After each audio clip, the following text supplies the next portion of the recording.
또 듣기에는 또 교사로도 열심히들 봉사하신다고 제가 들었습니다. 귀한 은혜가 아침에 있었습니다. 오늘 우리가 읽은 시편 23편은 우리가 너무 잘 아는 시편 중에 하나입니다. 7월은 우리가 보통 여름 휴가가 시작이 되는 시기이기 때문에 많은 사람들이 마음이 좀 들떠 있습니다. 그런데 올해는 조금 틀립니다. 휴가를 앞두고도 우리의 마음이 편치 않고 코로나로 인해 갈 곳도 마땅치 않고 간다 하더라도 사람들이 또 많이 모일까봐 또 확산의 위험이 또 델타 변이라고 하는 또 여러 가지 강력한 코로나균의 여러 가지 소식들을 들으면 휴가라는 시간이 있어도 이러지도 못하고 저러지도 못하는 상황에 놓여 있습니다. 그런 가운데 오늘 우리가 읽은 시편 23편에 실만한 물가 푸른 풀밭에 누이시는 하나님을 우리가 찾고 있고 또 제대로 된 쉼을 찾기가 어려워진 이 시기에 우리가 오히려 이 말씀 앞에 서 있으면서 정말 제대로 된 참된 쉼을 주시는 실만한 물가 푸른 풀밭에 누이시는 하나님을 우리가 이번 기회에 만나고 묵상하는 시간을 가지기를 원합니다. 이 시편 23편을 잘 아는 시 정도로만 알고 넘기는 것이 아니라 그 말씀 속에는 많은 내용들이 들어가 있고 우리가 깊이 봐야 될 부분이 많이 있습니다. 여름 휴가 일주일로 우리의 쉼이 완벽해지지 않습니다. 우리가 말씀 앞에 설 때 우리의 쉼이 완벽해질 줄로 믿습니다. 그 믿음을 갖고 말씀을 듣는 분들에게 하나님께서 성령을 통해서 또 여러분에게 역사하기를 주님의 이름으로 축원합니다. 시편 23편을 이해하기 위해서는 우리가 좀 더 역사적인 배경을 알아야 합니다. 이스라엘 백성들은 목축업을 많이 하는 민족이었습니다. 그래서 항상 이리저리 움직여 다니고 양이나 또 여러 가지 또 동물들의 먹을 것들 풀이지 않겠습니까? 그 풀을 찾아다니는 그 일들을 했었고 또 제사장이나 선지자를 중심으로 움직이는 공동체였습니다. 그런데 주변 국가들을 보니까 왕도 있고 또 감독 아래 군사도 있었고 또 정치가 되어지는 그 외형적인 모습을 보니까 이스라엘 백성들이 흔들렸습니다. 하나님이 직접 인도하시고 지켜주시는 삶이 있었는데 그것을 놓쳐버리고 우리도 왕이 있으면 좋겠다. 우리도 왕과 같은 국가의 모습이 제대로 됐으면 좋겠다라고 하나님께 구하게 됩니다. 당시 선지자였던 사무엘은 이 자신이 영적으로 하나님과 관계 맺으며 이 하나님의 백성들을 섬겼었지만 백성들의 이 당돌한 요구에 또 마음이 흔들리게 됩니다. 사무엘상 8장 4절 5절 보면 이스라엘 모든 장로가 모여 라마에 있는 사무엘에게 다가가서 그에게 이르되 보소서 당신은 늙고 당신의 아들들은 당신의 행위를 따르지 아니하니 모든 나라가 같이 우리에게 왕을 세워 우리를 다스리게 하소서 한지라라고 얘기를 하고 있습니다.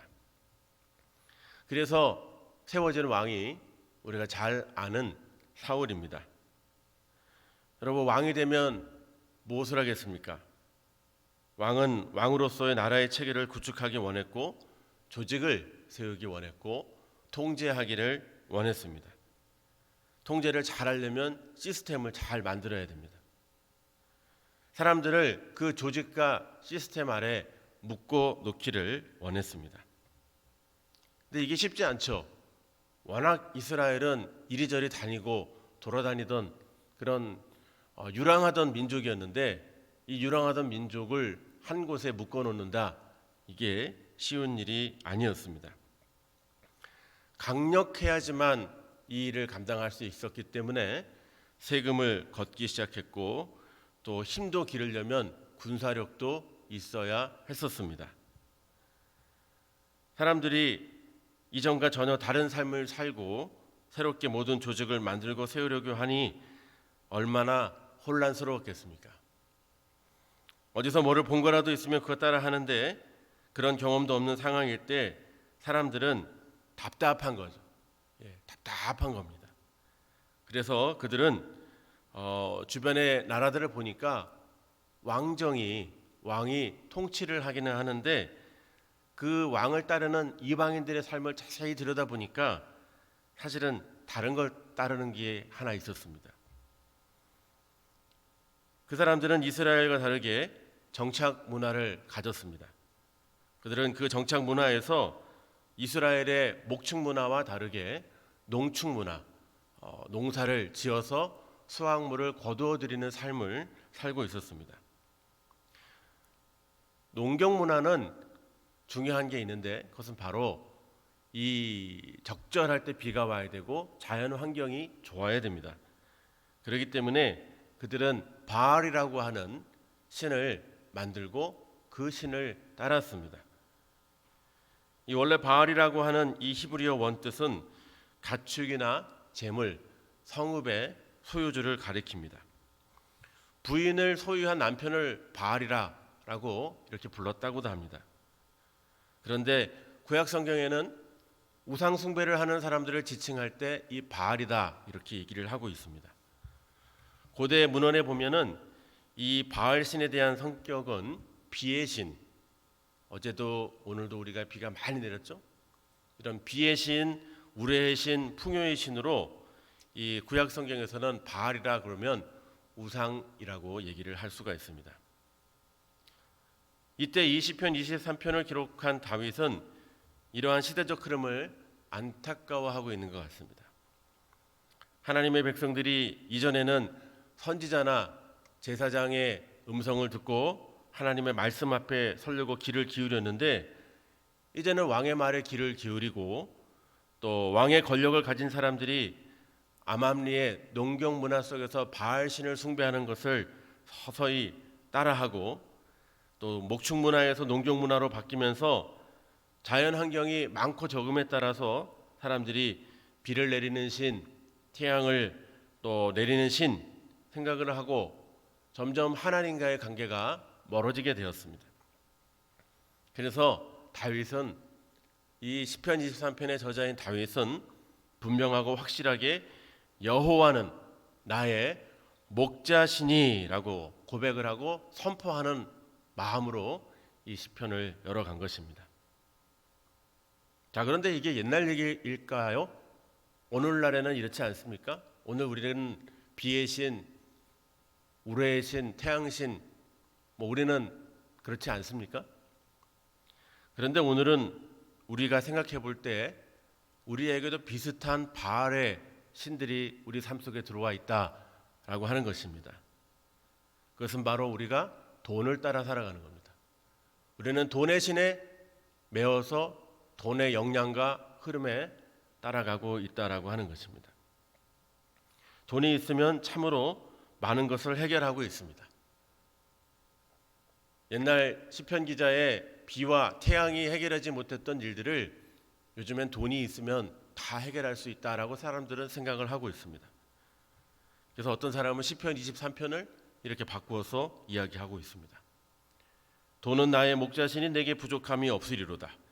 돈이 나를 안락한 고급 침대에 눕게 하시고 달콤한 맛집과 술집으로 나를 인도하시는도다. 내가 사망의 음침한 골짜기로 다닐지라도 해를 두려워하지 않은 것은 내 통장에 돈이 있습니다. 돈의 건세와 보호가 나를 안전하게 하고 때로는 돈이 원수를 만들고 나를 괴롭게 하나니 내 머리에는 항상 돈 생각으로 근심의 잔이 넘치는구나. 나의 평생의 욕심과 정욕이 나를 따르리니 내가 돈을 믿고 살다가 죽으리로다. 이게 어쩌면 우리의 얘기가 아니겠는가라는 생각을 하게 됩니다. 여러분, 우리는 돈이 우리의 목자가 되어서는 안 됩니다. 우리는 하나님이 나의 목자가 되어야 되고 여호와가 나의 목자가 되어야 하는 것입니다. 우리가 소속을 분명히 하고 우리가 달라진 소속이 될 때는 분명하게 선을 긋고 우리가 하나님의 편에 서야지 주의 복이 우리에게 임할 줄로 믿습니다. 양을 사게 되면 목자는 양의 한쪽 귀를 칼로 베어냅니다. 소를 치는 목자들을 보면 이렇게 콧등에 이렇게 면도를 싹 해버려요. 자기가 이렇게 구별을 해냅니다. 이 목자가 이 아주 독특한 표식을 양에게 하게 되는데 이걸 딱 있으면 이 소속이 분명해지는 거예요. 그래서 저기 멀리에 있어도 내 양인지 남의 양인지 구별이 되어지는 것입니다. 이 구별된 양들은 철저하게 목자의 소유가 됩니다. 목자는 양을 가지는 것이 중요한 게 아니라 목자는 양을 가지게 되면 보호할 권한과 함께 의무를 가지게 됩니다. 항상 양의 곁에 서 있습니다. 그래서 목자를 이야기할 때 쓰는 단어 중에 하나가 우리가 선하다라고 하는 단어를 쓰는데 히브리어로 터브라고 하는 단어를 씁니다. 영어로 굿네스라고 하는 단어를 쓰는데 선하다 또 착하다라는 말로 표현됩니다. 양을 지키는 목자는 선합니다. 그래서 항상 양 곁에 서 있기 때문에 무서운 맹수들이 다가온다든지 위험이 올 때든지 항상 양의 입장에서는 선하게 양을 지켜주는 것이 목자다라고 얘기하는 것입니다. 시편 23편의 장소적 배경은 유대 강야죠. 이 유대는 정말 물이 없고 풀도 없습니다. 양은 스스로 물을 찾아서 움직일 수가 없습니다. 그리고 양은 시력이 아주 나쁘다고 합니다. 한 3m 정도, 요 앞에 강대상 첫 줄에 있는 것도 잘 보지 못하는 시력을 양에게 이렇게 가지고 있습니다. 그렇기 때문에 맹수가 오면은 도망가지도 못하고 그냥 바로 밥이 돼버리는 게 양의 모습입니다. 그래서 눈이 나빠서 무리에서 이탈도 잘하고 또 길도 잘 못 찾아서 헤매고 다니는 게 양의 모습입니다. 그런데 이 양이 그렇게 좋지 않은 상황에서도 잘 살 수 있는 비결이 딱 하나 있습니다. 그것은 바로 유일한 비결은 목자와 함께 있을 때 양은 잘 살 수 있다라고 하는 것입니다. 마치 갓난아기가 아기 혼자 있으면 아무것도 할 수 없잖아요. 그런데 엄마만 있으면 모든 것을 다 누릴 수가 있습니다. 배고프면 먹을 걸 주고 또 오줌 싸고 똥 싸면 엄마가 다 알아서 씻겨주고 아프면 엄마가 다 처방을 해주고 아이가 낫도록 곁에서 지극정성으로 간호를 하게 됩니다. 추우면 따뜻하게 옷도 입혀주고 어딘가 불편해서 울면 엄마가 바로 옆에 곁에 서서 아이를 달래줍니다. 아기에게는 엄마만 있으면 모든 것이 해결될 수가 있다라고 하는 것입니다. 그렇다면 우리는 이 양과 목자, 아기와 엄마의 관계처럼 이 험한 세상을 살아가는데 우리가 반드시 붙들고 함께해야 될 게 누구겠습니까? 우리는 여호와 하나님이 우리 곁에 반드시 계셔야 한다는 것입니다. 여호와가 계셔야지 우리가 부족함이 없다라고 하는 것입니다. 여러분, 부족함이 없다라고 하는 것이 무슨 뜻이겠습니까? 거꾸로 얘기하면 많은 가진 것이 많다라고 얘기하는 것하고는 좀 다른 의미를 가지고 있습니다. 여러분, 우리 주변에 보면은 남부럽지 않게 사는 사람들 많이 있지 않습니까? 그런데 정말 이해가 안 되는 것은 우리가 볼 때는 모든 걸 다 가졌다고 생각하는 사람들인데도 불구하고 우리가 이해하지 못할 때가 너무나 많이 있습니다. 뉴스를 보면 어마어마한 기업을 가지고 있었는데 그 가정에 무엇이 문제가 있었는지 가정이 깨어지기도 합니다. 또 모든 직원에게 월급을 주는 큰 회사 대표고 사장인데도 작은 직원 하나 마음을 헤아리지 못해서 갑질을 하고 해악을 행하고 그로 인해 감옥에서 있는 사람도 있습니다. 어마어마한 재벌 총수인데도 불구하고 검찰 가서 조사받다가 열려진 창문 틈으로 뛰어내려 죽은 사람도 있었습니다. 판사나 정치인들, 심지어는 남들이 부러워하는 유명한 연예인이나 운동선수들인데 어마어마하게 잘 살고 모든 것이 다 있다고 부족함이 없어 보이는 그 사람들인데 무엇이 부족했기 때문에 그 사람들의 삶을 그렇게 하루에 사라지게 했는지 우리는 생각해 볼 필요가 있는 것입니다. 자, 그렇다면 부족함이 없다는 것은 두 가지 정의를 내릴 수가 있는데, 하나는 의심할 나위 없이 적절한 보살핌이나 관리나 살림살이에 있어서 부족함이 없다라고 할 때 모자람이 없다, 부족함이 없다 이렇게 얘기를 한다고 합니다. 두 번째는 그 어떠한 것도 갈망하거나 희구하지 않는다라는 표현이 부족함이 없다라고 하는 거예요. 충분하다는 거예요. 그런데 시편 23편에서 보여준 다윗은 이 고백을 하는 거예요. 왜? 여호와가 나의 목자시기 때문에 내가 부족함이 없다라는 거예요. 나의 목자 되시는 그분이 부족함이 없으신 분이기 때문에 그분이 내 곁에 있으면 내가 부족함이 없다라고 고백하는 것입니다. 선한 목자이시고 나를 가장 좋은 곳으로 인도하고 가장 귀한 것들로 나에게 공급하시기 때문에 내가 부족함이 없다라고 분명히 경험과 간증을 통해서 시편 기자가 고백하고 있는 것입니다. 나쁜 목자는 양에 대해서 관심이 없습니다. 그에게 양은 단지 길러서 죽일 짐승밖에 되지 않습니다. 그 이상을 생각하지 않습니다. 양의 먹이로 쓰일 목초제에 대해서도 관심이 없습니다. 맹수들이 오면은 목자가 먼저 도망갑니다. 내 짐승이나 내 양들이 맹수에게 물려 죽는 거 그렇게 크게 신경 쓰지 않습니다. 폭우와 눈보라에서 추위를 떨고 있을 때도 양들을 안전하게 대피해 놓을 수 있는 피난처를 만드는 거 그거 관심 없습니다. 양들이 먹을 물도 관리하지 않습니다. 더러운 물 먹다가 죽어도 별로 상관하지 않습니다. 이게 누구냐? 나쁜 목자가 그렇습니다. 언젠가 몽골에서 양을 기르는 목자의 삶을 TV에서 본 적이 있는데 60대 할아버지, 그 저희 예배당만큼의 가득한 공간에 양들이 이렇게 있는데 그 수백 마리의 양들에게 이름을 다 불러주는, 그리고 그 이름을 다 기억하는 거예요. 그리고 이 양이 아프거나 또 몽골의 추위를 견디지 못해서 죽으면 그 목자 되는 할아버지는 그 양이 죽은 거에 대해서 슬퍼하고 우는 모습이 방송에 나왔습니다. 양을 짐승으로 생각하지 않아요. 가족으로 자기의 친족으로 생각하는 그 모습이 있었다라고 아나운서가 이야기를 해주는 것을 들은 적이 있었습니다. 동물보호단체에서 제기하는 여러 인간의 행태들을 고발하는 보고서를 보게 되면 이 세상에서 가장 잔인하게 도살하는 것 중에 하나가 반달곰 사육이다라고 얘기를 하고 있습니다.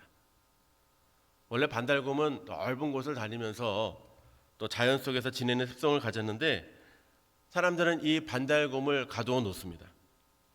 그리고 사람이 좋다고 하는 쓸개즙을 뽑아냅니다. 근데 문제는 살아있는 반달곰의 배에다 구멍을 뚫어놓고 뚫린 곳으로 고름이 흘러나오지만 그 구멍에 다시 가는 바늘을 넣어서 쓸개즙을 반달곰의 몸속에서 뽑아냅니다. 하루에 2번씩 한다고 합니다. 그 고통이 얼마나 심하든지 고통을 이기려고 그 반달곰이 새창살을 이빨로 물어뜯는데 이빨이 다 없어졌다고 그래요.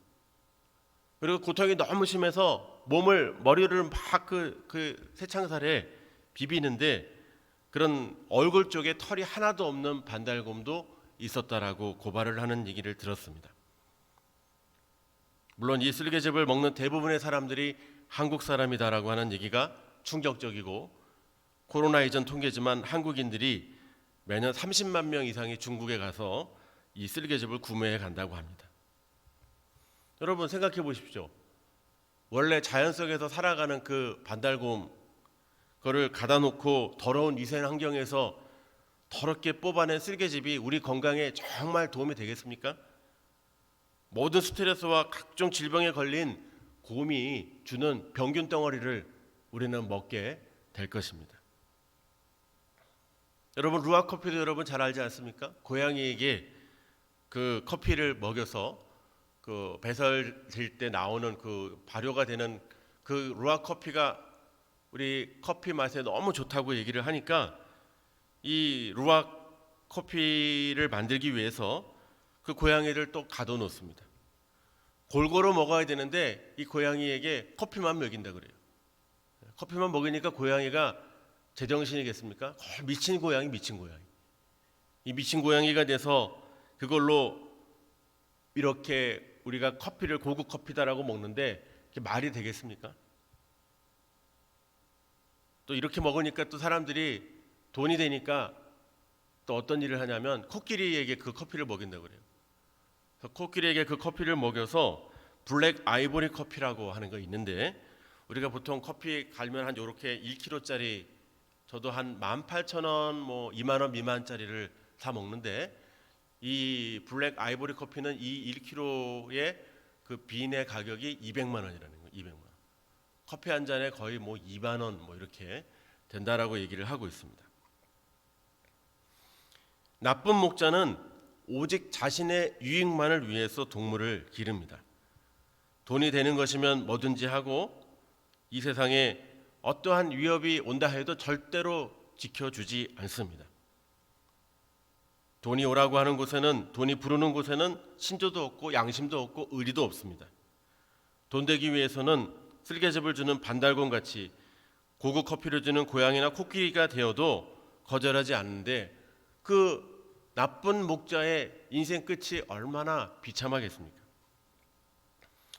여러분, 한 번밖에 없는 우리 인생이 만약에 우리가 귀하게 사랑을 받고 대접을 받고 또 우리가 이렇게 존중을 받고 좋은 목자를 만나서 살아야 되는데, 이 좋지 못한 목자, 나쁜 목자, 돈만 생각하는 목자를 만나서 우리 인생이 엮이게 되면 얼마나 안타깝겠습니까? 그래서 우리가 그들에게 복음을 전해서 하나님의 교회에 와서 그들이 예수 그리스도를 알도록 하는 이유 중에 하나는 그들에게 좋은 목자이 되신 예수 그리스도를 소개해 주기 위해서 저와 여러분이 복음을 전하는 이유가 된다라고 하는 것입니다. 너무 불쌍하잖아요. 이걸 모르고 왜 우리만 알아야 돼요? 그들도 알아야지. 이것을 우리에게 주님이 맡기시는 것입니다. 그렇기 때문에 우리는 이 고백을 하는 것 자체가 우리에겐 복인 거예요. 이 고백하는 것 자체가 우리의 쉼이에요. 여호와는 나의 목자시니 내가 부족함이 없으리로다. 그가 나를 푸른 초장에 누이시며 실만한 물가로 인도하신다라고 하는 이 고백을 하는 우리 자체의 삶이 벌써 쉼이고 가장 편안하고 가장 복된 삶이라는 것을 우리가 잊지 말아야 한다는 것입니다. 필립 켈러라고 하는 분이 있습니다. 이분은 1920년에서 1997년까지 살았는데 선교사 아들로 케냐에서 태어났습니다. 아프리카에서 자랐고 성장해서 여러 나라를 다니면서 식물 사진 작가로 또 유명했습니다. 또 농업 경제 학자로도 활동을 했습니다. 그랬던 그가 쓴 책이 하나 있는데 시편 23편에 나타난 목자라고 하는 이 필립 켈러의 책이 굉장히 사람들에게 잘 알려져 있습니다. 이 필립 켈러에 따르면은 양 중에 정말 매력적이고 잘생긴 암양이 있다고 그래요. 이 암양은 다른 암양에 비해서 머리도 좋고 눈도 아주 밝게 빛나는 아주 잘생긴 양이다라고 얘기를 하고 있습니다. 이렇게 매혹적인 속성임에도 한 가지 결정적인 단점이 있는데, 그것은 이 암양이 불만이 많고 침착하지 않다라고 하는 것이. 필립 켈러가 기르다가 이 양을 본 거죠. 자꾸 자세히 들여다보니까 자주 울타리를 기어오르기도 하고 또 약간 틈만 생기면 그 물 위에서 빠져나가는 거예요. 암양은 이 풀이 모자란 것도 아닌데 자기가 그냥 스스로 타고난 버릇 때문에 주변의 환경과 물건들을 만족하지 않고 늘 부족하다고 생각하는 거예요. 다른 데 가면 더 좋은 게 있을 텐데. 그러면서 암양은 이렇게 나가는 거예요. 자기 주변에 풍성한 풀이 있는데도 불구하고 하루 종일 돌아다니다가 먹지도 못하고 돌아올 때가 많다라는 것을 필립 켈러가 발견한 것입니다. 그런데 참 안타까운 것은 하루 지나면 또 잊어버려요. 어제 못 먹었어 이렇게 생각하는 게 아니라 또 생각 다 잊어버리고 또 다른 데 찾으러 다니는 거예요. 그런데 이 목자의 입장에서는 이 골치 아픈 이 암양 하나가 조용히 사라져주면 좋겠지만 이 암양이 자기 새끼들한테도 똑같이 이걸 가르쳐 준다는 거예요. 새끼 양한테 똑같이 가르쳐 준다는 거예요. 이 새끼들은 지 어미가 가르치니까 그대로 따라하는 거예요. 그리고 이 새끼뿐만 아니라 다른 양들을 자꾸 끌어가갖고 데려가는 거예요. 다른 데 가면 더 좋은 게 있을 것 같아. 다른 데 가면 더 좋은 게 있을 것 같아. 이런 양을 보면서 목자들이 하는 방법이 하나 있다고 합니다. 그거는 그 양 빨리 죽여버린다 이렇게 얘기를 합니다. 왜? 다른 양들에게 피해가 갈까봐 그 양을 죽여버리는 게 다른 양을 보호하는 거다라고 필립 켈러가 얘기를 하고 있습니다. 그런데 오늘 이 고집스러운 양의 모습을 보면서 어쩌면 우리의 모습 같지 않나 생각이 들 때가 많이 있습니다. 여호와는 나의 목자라고 분명히 고백을 해놨는데 우리는 이 고백 넘어 다른 곳에 더 좋은 게 있을 것이다 생각을 하면서 우리는 찾아다니기 시작합니다. 울타리 밖을 넘보기 시작합니다. 그리고 그것을 향해 한 걸음, 두 걸음, 세 걸음을 나가기 시작합니다. 혼자 나가기 미안하니까 옆에 사람, 자기 가족들 충동해서 같이 가자고 합니다. 이렇게 살아도 돼. 뭐 꼭 여호와는 나의 목자. 그거 뭐 그냥 하는 거지 뭐. 더 좋은 게 있을 거야. 라고 사람들을 하나 둘씩 깨기 시작합니다. 자기 욕심에 이끌려서 결정을 하기 시작하고 그러면서 자기 욕심이 돌아오지 못할 때까지 가는 안타까운 모습을 우리는 보게 됩니다. 이렇게 되면 우리는 이 기웃기웃거리고 다른 데로 눈길을 돌렸던 우리의 삶을 주님 앞에 다시 가져올 수가 없는 죄인으로 가게 됐고 이 죄인된 우리들의 간격이 너무 벌어지다 보니까 하나님께서 우리에게 보내주신 것이 바로 예수 그리스도가 이 간격을 우리에게 좁히기 위해서 우리에게 오셔서 대신 죽으신 것을 우리는 알고 있습니다. 우리가 죽어야 되는데 예수님께서 대신 죽어주신 것입니다. 여러분, 기웃기웃거리는 거 태어날 때부터 본성이 그랬다고 암양의 그 태도를 필립 켈러가 얘기한 것처럼 우리 인간의 본성도 기웃기웃거립니다. 어디 좋은 데 갈 데 없나? 우리 중심에 두지 않고 혹시 여호와는 나의 목자라고 하는 이 고백이 온전하게 드려지면 내가 교회에 매일까봐 하나님에게 매일까봐 주저하지 않고 적당히 거리를 두고 살아가는 모습이라면 우리도 그 잘생기고 멋진 암양처럼 좋아 보이는 삶을 살다가 나중에는 비극적인 결말을 맞이하게 될 것입니다. 여러분, 이 하나님의 역사하심이 있는 우리가 지금 이때 정말 코로나로 인해서 지금 굉장히 갈 길이 험하고 백신을 맞아도 유효기간이 또 어느 정도 되면 매년 백신을 맞아야 되고 백신을 맞아도 계속 바이러스가 바뀌고 변이가 되기 때문에 이스라엘도 마스크를 벗었다가 다시 다 쓰고 있는 이 위기의 상황을 우리는 겪고 있습니다. 이 위기의 상황에서 하나님은 우리에게 원하시는 게 뭘까요? 하나님은 다른 것보다는 이 위기와 힘든 상황 속에서 우리가 분명하게 여호와는 나의 목자신이라고 하는 고백을 하기를 원하시는 것입니다. 출애굽한 이스라엘 백성들이 그들은 목적이 이 광야를 지나가는 거였지만 하나님의 목적은 광야를 지나가는 게 목적이 아니었습니다. 이 광야를 통해 낮아지고 하나님만을 예배하는 것을 바로 보도록 하나님께서는 그 백성을 훈련시키는 일들을 하기 위해서 광야로 보내신 것입니다. 오늘 우리는 코로나라는 광야 속에 놓여 있습니다.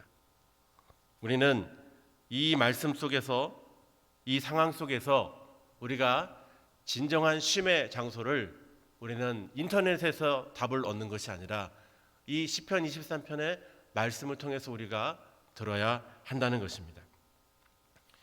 우리 하나님은 우리에게 적당한 걸 주지 않습니다. 양에게 가장 최선의 것을 주는 것처럼 목자는 그 곁에 서서 가장 최고를 줍니다. 요한복음 10장 10절에 도적이 오는 것은 죽이고 멸망시키는 것뿐이요 그리스도께서 오신 것은 우리로 하여금 더 풍성한 삶을 살게 하기 위해서 우리에게 오셨다라고 하셨습니다. 여러분, 맥주 감사주의를 지내는 지금 우리의 상황이 어떻습니까? 감사하죠. 1월달, 2월달에 예배드리지 못하고 집에서 온라인으로 보면서 온라인 드리는 예배 현상 속에서 우리가 흩어진 우리의 모습을 우리는 너무나 잘 알고 있지 않습니까? 그럼에도 불구하고 이렇게 대면해서 예배를 드리고 이렇게 하는 것만으로도 너무 감사하죠. 그런데 한편으로는 어땠습니까? 7월 되고 8월 되면 야, 휴가도 좀 가고 수련회도 좀 마음껏 할 수 있고 여름 성경할 숙교도 마음 놓고 할 수 있겠다고 생각을 했지만 그게 우리의 뜻대로 되지 않습니다. 우리가 이 시기를 잘 기억을 하면서 크게 우리가 하나님 앞에 다시 한번 서야 될 것 같습니다. 코로나로 힘든 이 상황 속에 진정한 쉼을 주시는 것은 어떤 것이겠습니까? 나에게 시편 23편에 여호와는 나의 목자시니 그가 나에게 푸른 초정과 실만한 물가에 인도하신다고 하는 그 분명한 확신을 이 기간에 하나님이 우리에게 확인하고 싶어 하시는 것이 아닐까라고 하는 이 믿음을 우리가 가져야 한다는 것입니다. 오늘 저와 여러분이 휴가가 시작되고 7월이 시작된 이 시간들 우리가 좋은 곳을 찾는 것 인터넷이 우리에게 답을 주지 않습니다. 고급 정보가 답을 주지 않고 그것으로 얻은 휴가는 일주일밖에 효력을 발휘하지 못합니다. 그러나 여호와는 나의 목자신이라고 했던 그 고백은 우리 평생의 선하심과 함께 우리의 삶에 계속적으로 이어질 것입니다. 가장 힘들고 어려운 이 시기에 우리는 참된 쉼과 참된 쉴만한 물가로 온전히 나아갈 수 있도록 우리가 힘을 다해서 이 말씀의 고백으로 이 7월을 시작하고 또 하반기를 시작하는 저와 여러분 되시기를 주님의 이름으로 축원합니다. 기도하겠습니다. 우리에게 늘 목자 되어 주셔서 항상 인도해 주시고 한 걸음 한 걸음씩 우리에게 가장 좋은 길로 인도해 주시는 주님을 찬양합니다. 쉴만한 물가 푸른 풀밭으로 인도해 주시는 그 주님이 지난 반년을 인도해 주신 것처럼 남은 반년도 주님 안에서 한 걸음 한 걸음 온전히 갈 수 있도록 우리를 인도해 주시옵소서. 우리를 가장 바른 길로 목자 되어서 인도해 주실 우리 주 예수 그리스도 이름으로 기도드립니다. 아멘. 다 같이 일어나셔서 찬송가 532장 부르신 후에 제가 축도하겠습니다.